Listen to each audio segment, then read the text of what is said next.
తాకట్లో ఉన్న మీ బంగారాన్ని విడిపించి ఆ రోజు ఆన్లైన్ రేటుకి కొంటాం. Sharma gold company. Welcome to Suman TV.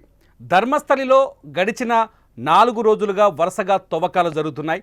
మొత్తం ఇవాల్టి వరకు 9 స్పాట్లను తవ్వారు. ఎక్కడా పెద్దగా ఆధారాలు కనిపించినట్టుగా సమాచారం అందట్లేదు. కేవలం 6వ స్పాటు 7వ స్పాట్ దగ్గర 2 పుర్రెలు, ఒక 30 ఎముకలు దొరికినట్టుగా అన్అఫీషియల్ ఇన్ఫర్మేషన్ అయితే బయటకు వచ్చింది. అయితే ఈ తవ్వకాలు జరుగుతున్న ప్రాంతాల్లో ఇప్పటికీ సెక్యూరిటీ సిబ్బందిని అలాగే ఉంచారు సిట్. అలాగే అక్కడ తవ్విన ప్లేస్ని మళ్ళీ వెంటనే పూర్తి చేస్తున్నారు. ఆ తవ్విన ప్లేస్లో కొన్ని కవర్స్లో కొన్ని శాంపిల్స్ మాదిరిగా మట్టిని తీసుకెళ్తున్నారు.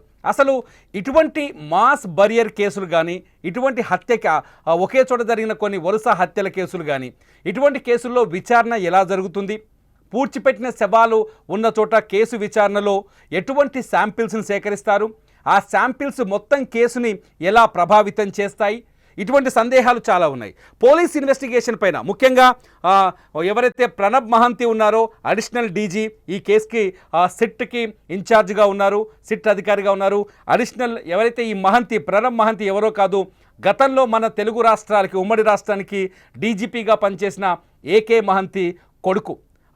అయితే ఇంతకీ ఈ ఇన్వెస్టిగేషన్ ప్రాసెస్ ఎలా ఉంటుంది, ఎలా జరుగుతుంది, తవ్వకాల ప్రాసెస్ ప్రక్రియ ఎలా ఉంటుంది, ఎఫ్ఎస్ఎల్కి శాంపిల్స్ ఎలా తీసుకుంటారు, ఈ అంశాలన్నింటినీ మనతో చర్చించడానికి ఎక్స్ పోలీస్ ఆఫీసర్, ఇన్వెస్టిగేషన్లో ఎక్స్పర్ట్ రెడ్డన్న మనకు లైవ్లో అందుబాటులో ఉన్నారు. రెడ్డన్న నమస్కారం సార్. నమస్కారం.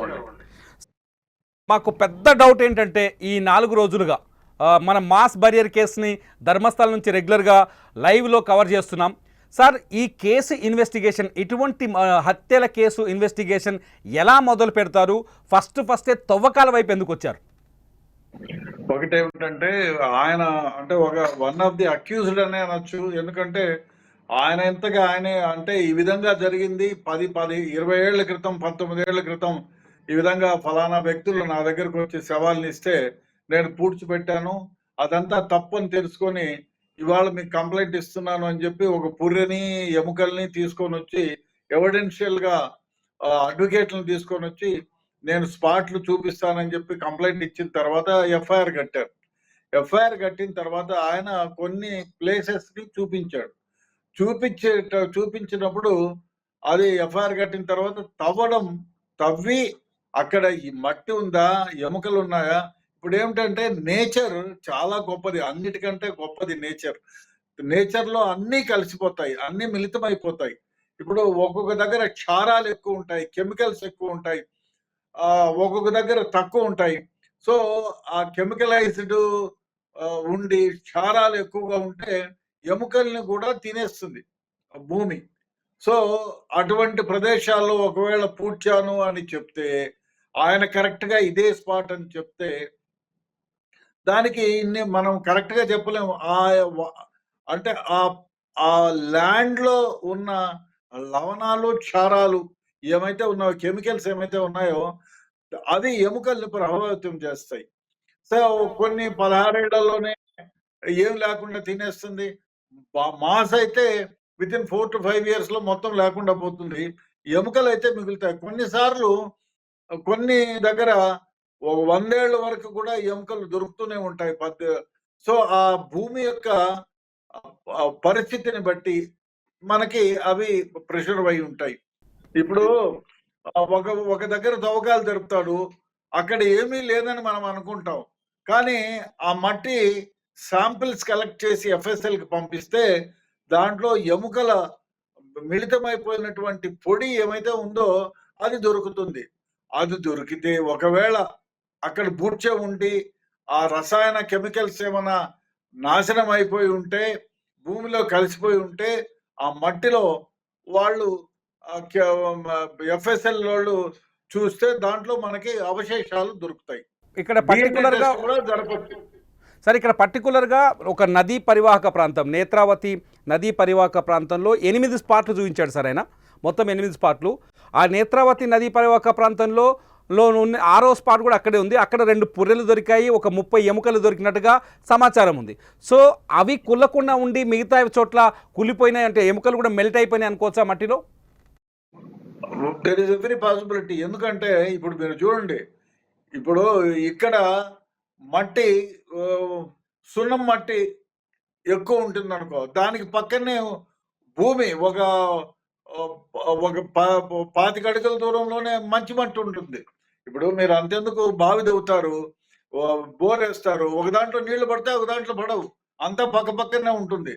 సో అదే విధంగా మట్టి ఆ ప్రదేశంలో కెమికలైజ్డ్ ఏమైతే ఉన్నాయి, ఇప్పుడు ఇక్కడ సున్నం ఉంటుంది, ఒక 10 గజాల దూరం పోయి ఒక 20-30 గజాల దూరం తర్వాత సున్నం లేకుండా పోతుంది. ఆ విధంగా మట్టి జనరల్ గా 90-80% అదే ఉండొచ్చు.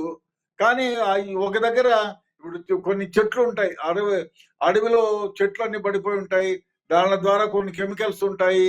ఆ విధంగా కూడా కొన్ని ప్రదేశాల్లో ఎముకలు ఉండొచ్చు, కొన్ని ప్రదేశాల్లో మొత్తం కరిగిపోవచ్చు. సో కాబట్టి మనము unless it is clearly examined in FSL, వాళ్ళు ఎగ్జామిన్ చేసి ఇవి ఏమీ లేవని చెప్తే అప్పుడు ఆ విధంగా, లేదు ఉన్నాయంటే ఉన్నాయి. సో ఆ విధంగా మనం గుర్తించవచ్చు.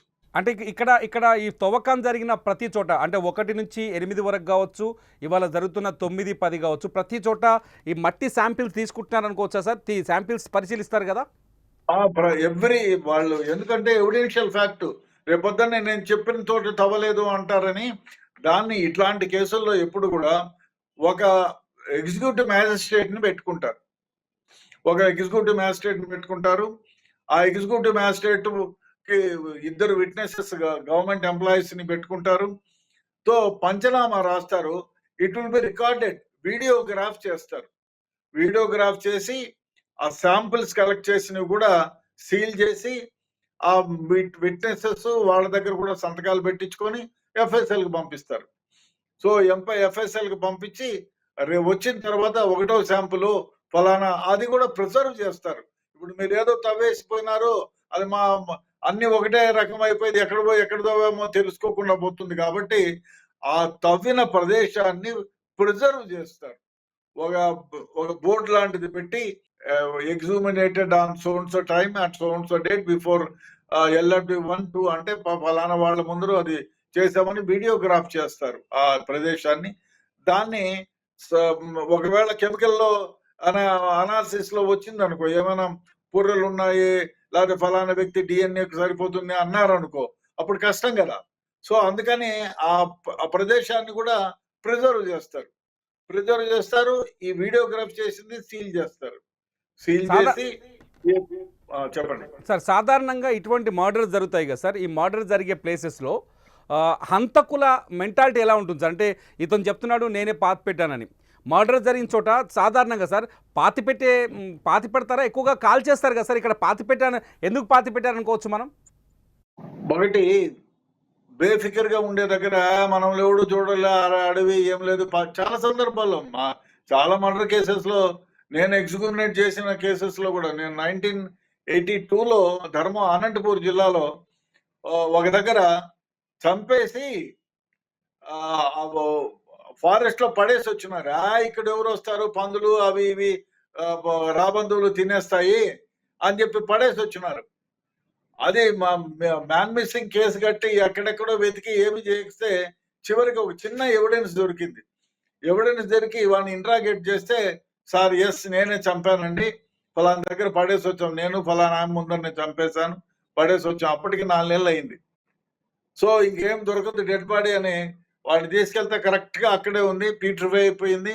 ఏ పట్టుకుంటే అది ఊడొస్తుంది, మొత్తం పైన ఉంది కాబట్టి. భూమిలో అంటే అసలు ఏమి ఉండేది కాదు, ఫ్లష్ ఏమి ఉండేది కాదు, మిగతా బోన్స్ ఉండేది. సో బయట కాబట్టి పీట్రిఫై అయిపోయింది. అదంతా కూడా సంచుల్లోకి తీసుకొని వచ్చి అప్పుడు దాన్ని ఎగ్జామిన్ చేసి తర్వాత ఎఫ్ఎస్ఎల్ కి పంపించినాం. వాడి దగ్గర ఫింగర్ ప్రింట్స్ అవి కలెక్ట్ చేసాం. ఆయన కన్విక్షన్ వచ్చింది, 8 years కన్విక్షన్ వచ్చింది. ఇప్పుడు ఈ కేసులో ధర్మస్థల కేసులో 9 ప్లేసులు, అంటే 1 నుంచి 5 వరకు దొరికారు సార్, ఏం దొరకలేదు. 6-7 మధ్యలో పుర్రెలు ఎముకలు దొరికాయి.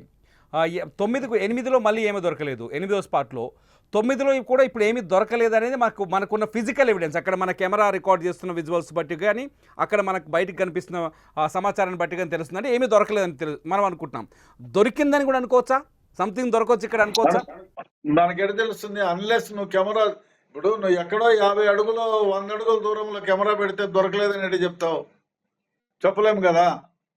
ఇప్పుడు ఇప్పుడు వాళ్ళు ఏం చేస్తారు, మొత్తం తీసుకోరు కదా, కొంచెమే కొంచెమే తీసుకుంటారు.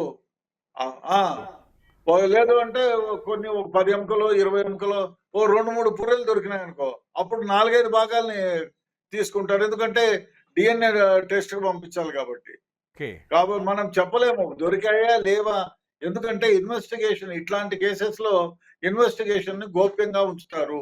ఎందుకంటే రేపు గోప్యంగా ఉంచకపోతే there is every possibility of, ఇప్పుడు ముద్దాయిలు పవర్ఫుల్ వ్యక్తులైతే ఏముంది దాంట్లో తీసుకుపోయి ఒక దగ్గర 20 ఒక దగ్గర 1 టన్ను కెమికల్స్ ఏదైనా వేసేసి సల్ఫ్యూరిక్ యాసిడ్ లాంటివి వేసేస్తే ఏం చేయలేం కదా. ఉండే డిఎన్ఏ కూడా నాశనం అయిపోతుంది, చాలా కష్టం మళ్ళీ. కాబట్టి అవన్నీ కలెక్ట్ చేస్తారు. అది చెప్పరు కూడా, ఇన్ని దొరికాయి ఇన్ని దొరకలేదు అని చెప్పరు. చెప్తే there is every possibility of destroying the evidence అని చెప్పి జనరల్ గా ఇటువంటి కేసుల్లో చెప్పరు, చెప్పకుండానే ఉంటారు చాలా వరకు. ఇప్పుడు కంటిన్యూ అవుతుంది సార్. అంటే 10 చదువుతున్నారు, 11, 12 అదే ప్లేస్లో ఉంది, 13 ఉంది, 14 కూడా 15 కూడా ఉన్నాయి. సో ఇది మొత్తం చివరి వరకు అతను చూపించిన 15 స్పాట్లు తవ్వుతారా ఇక్కడ? 100 ఉన్నా 100 తవ్వుతారు. లేకపోతే ఇప్పుడు ఆయన చెప్పిన దాని ప్రకారం 100 మంది ఏదో చెప్పాడు, నేను కొన్ని చూపిస్తానన్నాడు, కాబట్టి అన్ని తవ్వాల్సిందే కదా. అదే కాకుండా ఇంకోటి కూడా ఉంటుంది. ఇప్పుడు ఒకవేళ పుర్రె లేకపోతే ఎముకలు దొరికినాయి, FSL కి పంపిస్తే ఎన్నేళ్ల క్రితం చంపారు అనేది మనకు తెలిసిపోతుంది. ఒకటి ఏజ్ ఆఫ్, అంటే చనిపోయే నాటికి ఆ శవం యొక్క వయస్సు తెలిసిపోతుంది. అదే కాకుండా ఫిమేలా మేలా అని తెలిసిపోతుంది. సో ఎక్కడైనా ఇప్పుడు బలవంతం చేసింటారు, అమ్మాయి మెడో గిడో ఉంటే హైరాయిడ్ బోన్ ఫ్రాక్చర్ అయి ఉంటుంది, లేదు ఉరి తీసింటారు ఒకవేళ, లేదు ఎక్కడైనా పెల్విక్ బోన్ ఫ్రాక్చర్ అయి ఉంటుంది. ఇవన్నీ తెలిసిపోతాయి కదా. ఇతన్నే మళ్ళీ ఇంట్రాగేట్ చేస్తే ఇంకో విషయం కూడా దొరుకుతుంది. బట్ ఆయన ఇంత ముందుకొచ్చాడు కాబట్టి there is every possibility of getting one more evidence. మీకు ఎవరు ఇచ్చారో చెప్పండి, ఎప్పుడు ఏ టైంలో ఇచ్చారు, ఏం కథ అంటే 10 ఏళ్ళు 20 ఏళ్ళు అయినా పర్వాలేదు, ఆయన్ను శుద్ధంగా ఇంట్రాగేట్ చేస్తే నువ్వు ఎక్కడి నుంచి బాబు, ఏ టైంలో జరిగింది, ఎన్నేళ్ల క్రితము, అది తెలుసుకుంటుంది. అదే విధంగా ఎవరైనా FIR కట్టి ఉంటే మిస్సింగ్ కేసులు అయితే ఉంటాయి 20 ఏళ్ళు అయినా కూడా. DCB డిస్ట్రిక్ట్ క్రైమ్ బ్యూరో అని ఒకటి ఉంటుంది ప్రతి జిల్లాలోను, అక్కడ ఆ రికార్డు ఉంటుంది మిస్సింగ్ కేసులో. జనరల్ గా పోలీసు వాళ్ళు అందరూ ఏం చేస్తారంటే మిస్సింగ్ కేసు కడతారు. ఇప్పుడు ఈ రకంగా చూసుకుంటే గోల్డెన్ ట్రయాంగిల్ మన దగ్గర ఈస్ట్ గోదావరి, వెస్ట్ గోదావరి, మరి అదొకటి, తర్వాత భీమం, కడప ఒకటి, నిజామాబాద్, ఆదిలాబాద్ ఉంది. ఈ 3 ఉమెన్ మిస్సింగ్ 30,000 మిస్సింగ్ కేసులు ఉన్నాయి ఈ 5 ఏళ్ళు 6 ఏళ్లలో. కాబట్టి అదే విధంగా అక్కడ మిస్సింగ్ కేసులు ఏమైతే FIR, ఇప్పుడు గుడికి పోయి ఉంటారు, మా అమ్మాయి ప్రసాదం కోసం పోయింది, ప్రసాదం తీసుకొస్తాను మీరు ఇక్కడే ఉండండి అని పోయింది, మళ్ళీ రాలేదని కంప్లైంట్ ఇస్తారు. ఒక రోజు చూస్తారు, 2 రోజులు వెతుకుతారు, సన్యాసంలో కలిసిపోయిందో ఏమైపోయిందో తెలియదని పోలీసు వాళ్ళు ఏమి చెప్పరు. వెతికాము, సీడీలు రాస్తారు, ఎతికాము, అక్కడ ఎతికాము, ఇక్కడ ఎతికాము, ఎక్కడా దొరకలేదు. వీళ్ళు మీరు లాస్ట్ లో పోయేటప్పుడు ఎట్లాంటి చీర కట్టుకుంది, ఎట్లాంటి డ్రెస్ వేసుకుంది, అవంతా పర్టికులర్స్ రాసి ఆ ఫోటో ఉంటే ఫోటో ఇస్తారు. ఈ అమ్మాయి కోసం వెతికాము, ఎక్కడా దొరకలేదు, శవం కూడా ఎక్కడా లేదు, ఆ పోలీసు వాళ్ళకి ఈ పోలీసు వాళ్ళకి చెప్పామని చెప్పి క్లోజ్ చేస్తారు జనరల్ గా. ఇప్పుడు ఏం చేస్తారు? ఇక్కడ ఇంకొక డౌట్ ఉంది సార్. ఇప్పుడు ఇటువంటి కేసు అంటే ఇతను చెప్పిన దాని ప్రకారం చూస్తే, ఎవరైతే పారిశుద్ధ్య కార్మికుడు చెప్తున్న దాని ప్రకారం చూస్తే, నేను చాలా సేవల్ని పూడ్చుకుంటూ వచ్చాను, 100 సేవలు అని చెప్తున్నాడు కదా సార్. ఒకే చోట 2, 3, 4, 5 సేవలు పూడ్చుండొచ్చు. ఒకవేళ మనం అనుకుందాం ఒక ఎక్స్పెక్టేషన్ 4, 5 పులిస్తే, ఒకవేళ ఈ తీసే శాంపిల్స్ నుంచి ఎముకలు మెల్ట్ అయిపోయి ఉంటాయి ఈ 4, 5, అవి కూడా వేరియేషన్ చేయొచ్చా సార్? అంటే ఎముకలు అన్ని మెల్ట్ అయిపోయి ఉంటే DNA టెస్ట్ లో కొంచెం కష్టమే, అయినా కూడా తేవచ్చు. శాంపుల్ కలెక్ట్ చేయరు కదా, ఒక దగ్గర గుంపులో ఒక శాంపుల్ కలెక్ట్ చేయరు, 3-4 శాంపుల్స్ కలెక్ట్ చేస్తారు. సో కాబట్టి శవాన్ని ఒకదానిపైన ఒకటి పూడ్చిపెట్టరు కదా. చిన్న ముక్క దొరికినా చాలు, చిన్న ముక్క దొరికినా దాన్ని DNA టెస్ట్ చేస్తారు. ఆ DNAకి ఇంకొక చిన్న ముక్క DNAకి డిఫరెన్స్ ఉంటుంది. ఇద్దరు మనుషుల DNAలు సేమ్ గా ఉండవు. అది తల్లి కూతుర్లో, అది తండ్రి కొడుకో అట్లా సంబంధాలు ఉంటే తప్ప మామూలుగా 2 ఒకళ్ళే ఉండవు. ఎస్ ఎస్ సార్, ఈ కేసులో మీకు ఏమనిపిస్తుంది సార్? ఒక ధర్మస్థలి కేసును రెగ్యులర్గా ఫాలో అవుతున్నారు కదా, ఈ కేసులో ఏమైనా ఎవిడెన్స్ దొరికే ఛాన్సెస్ ఉన్నాయనుకోవచ్చా? ఒకవేళ ఇప్పుడు ఇచ్చిన ఎఫ్ఎస్ఎల్ రిపోర్ట్స్ రావడానికి ఎంత టైం పట్టే అవకాశం ఉంది సార్? ఇప్పుడు ఎఫ్ఎస్ఎల్ రిపోర్ట్ చెప్పలేము. ఎందుకంటే ఇంకా పంపిస్తున్నారు. దీన్నంతా విశ్లేషణ చేయాలా ఎక్స్‌పర్ట్స్ 1కి 4 సార్లు. ఎందుకంటే చాలా సెన్సేషనల్ కేస్ కాబట్టి మళ్ళీ రేపు పొద్దున్నే వాళ్ళు సుప్రీం కోర్ట్‌కి పోవచ్చు, హైకోర్ట్‌కి పోవచ్చు, ఇంకోటి చేయొచ్చు అనే ఉద్దేశంతో చాలా క్షుణ్ణంగా ఎగ్జామిన్ చేస్తారు. ఒకవేళ మా స్టేట్ ఎఫ్ఎస్ఎల్ లో వాళ్ళకేమైనా అనుమానాలు వస్తే సెంట్రల్ ల్యాబొరేటరీస్‌కి పంపిస్తారు. సో, ఆ విధంగా పంపించి అన్ని అందుకే మామూలుగా ఇట్లాంటి కేసుల్లో శాంపిల్స్‌కి 3కు మామూలుగా తీసుకోవాలా? ఒకటి కోర్టుకు పంపించడానికి, ఒకటి ఎఫ్ఎస్ఎల్‌కి, ఒకటి పోలీస్ స్టేషన్‌లోని. ఇట్లా దానిలో కొన్ని సందర్భాల్లో 5 కూడా తీసుకుంటారు. 5 తీసుకొని 2 ప్రిజర్వ్‌లో పెడతారు. 2 ఎఫ్ఎస్ఎల్‌కి పంపిస్తారు. 1 కోర్టుకు పంపిస్తారు. ఆ విధంగా కూడా తీస్తారు. అంటే మనము అంటే ఆ ఎగ్జామినేషన్ థియరీని బట్టి మనకు తెలిసిపోతుంది. ఎవరు ఎంతకాలం క్రితం జరిగింది అదంతా కూడా వస్తుంది. బట్ టైం పడుతుంది. మేబీ 45 డేస్ పట్టొచ్చు. హాఫ్ అంటే అదే పని మీద 24/7 ఉంటే 1 వీక్‌లో కూడా ఇవ్వచ్చు. బట్ మిగతా కేసులు కూడా ఉంటాయి కదా! దీనివల్ల మిగతా కేసులు స్టేట్ మొత్తంలో ఒక 50 100 మర్డర్‌లయితే ఉంటాయి. అన్ని ఎఫ్ఎస్ఎల్ రిపోర్ట్‌లు కూడా ఇవ్వాలి కదా! మొత్తం దీనిపైన కూర్చొని స్టేట్ అంతా ఆపేజేయలేరు కదా! కాబట్టి it will take time. Sir, లాస్ట్‌గా ఒక క్వశ్చన్ అడగాలనుకుంటున్నాను. ప్రణబ్ మహంతి గురించి ఏమైనా చెప్తారా సార్? ఎందుకంటే ఒక పవర్‌ఫుల్ లేదు, ఆఫీస్. నాకు పర్సనల్‌గా వాళ్ళ నాన్న దగ్గర పనిచేశాను. వాళ్ళ ఆయన కమిషనర్‌గా, నేను అసిస్టెంట్ కమిషనర్‌గా పనిచేశాము.